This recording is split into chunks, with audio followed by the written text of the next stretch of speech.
যে পরিমাণ গরম পড়ছে এই গরমে ঠান্ডা ঠান্ডা দই খেতে অনেক বেশি মজার লাগে। আর আজকে দই তৈরি করেছি, দেখেন কতটা পারফেক্ট হয়েছে। প্রত্যেকটা কাপ একেবারে উপর করে ধরেছি, দেখেন একটুও কিন্তু পড়েনি, এত সুন্দর জমাট বেঁধেছে দইগুলো। এটা কিন্তু মিষ্টি দই তৈরি করেছি, আমি ক্যারামেল দেইনি, এজন্য সাদা কালার আসছে।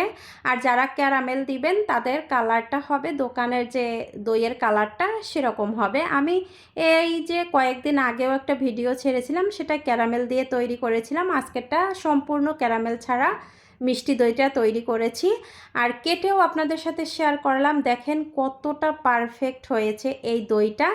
চলুন মূল রেসিপিতে চলে যাই। প্রথমে হচ্ছে দুধ নিয়েছি, একেবারে খাঁটি গরুর দুধ নিয়েছি। এখানে চাইলে আপনারা গুঁড়ো দুধ দিয়েও তৈরি করে নিতে পারেন সেমভাবে। গুঁড়ো দুধের মধ্যে একটু জল দিয়ে জাল করে নেবেন, তারপরে দইটা সেমভাবে পাতাবেন।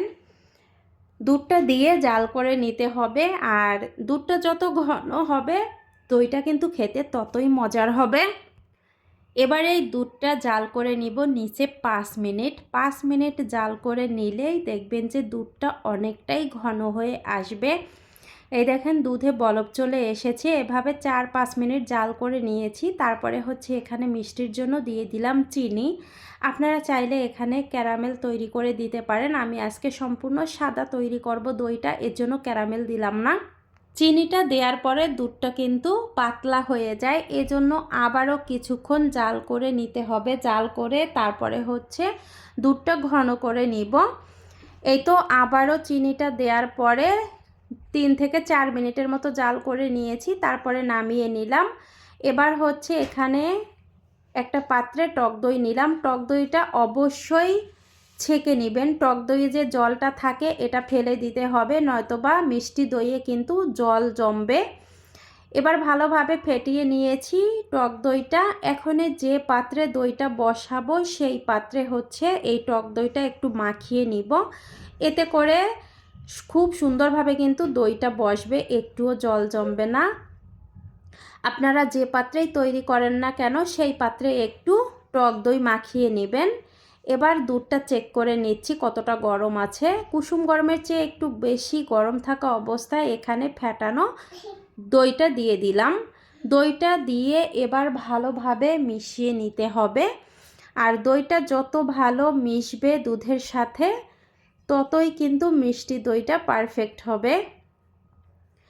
মিশিয়ে নিতে নিতে একটা সময় দেখবেন যে উপরে ফেনা হয়েছে, আর এই ফেনার কারণেই কিন্তু দইয়ের উপরে খুব সুন্দর একটা লেয়ার বসবে।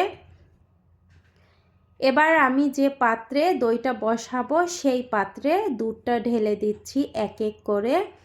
আর ছোট পাত্রে দই বসালে দইটা কিন্তু দ্রুত জমে। এবার দইটা বসানোর জন্য আমি একটা পাত্রে গরম জল বসিয়ে দিয়েছি। গরম জলটা গরম করা হয়ে গেছে। এবার গ্যাসটা বন্ধ করে দিলাম। এখন এই ফুটন্ত জলের মধ্যে এই পাত্রগুলো বসিয়ে দিব। বসিয়ে ঢাকনা দিয়ে ঢেকে রেখে দিব, তাতেই দইটা খুব সুন্দরভাবে বসে যাবে। চাইলে আপনারা এই জলের পরিবর্তে এই পাত্রটা গরম করে নেবেন। গরম করে তারপরে হচ্ছে দইটা বসিয়ে নেবেন, তাতেও হবে। 3 থেকে 4 ঘন্টা রেখে দিয়েছিলাম এই জলের মধ্যে। তারপরে দইটা এত সুন্দর জমেছে সেটা আপনাদের সাথে শেয়ার করব।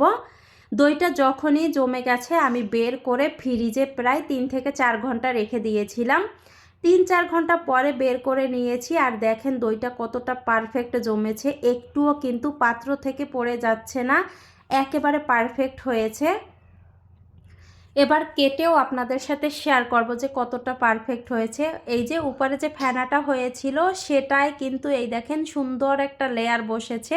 বলেছিলাম না যে ফেনার কারণে উপরে একটা লেয়ার বসবে। দইটা এত সুন্দর হয়েছে দেখেই কিন্তু মনটা ভরে যাচ্ছে। যে কোনো জিনিস তৈরি করতে গেলে সেই জিনিসটা যদি পারফেক্ট হয় তাহলে এমনিতেই খুশি লাগে। সেমভাবে আপনারাও কিন্তু ঘরে তৈরি করতে পারেন।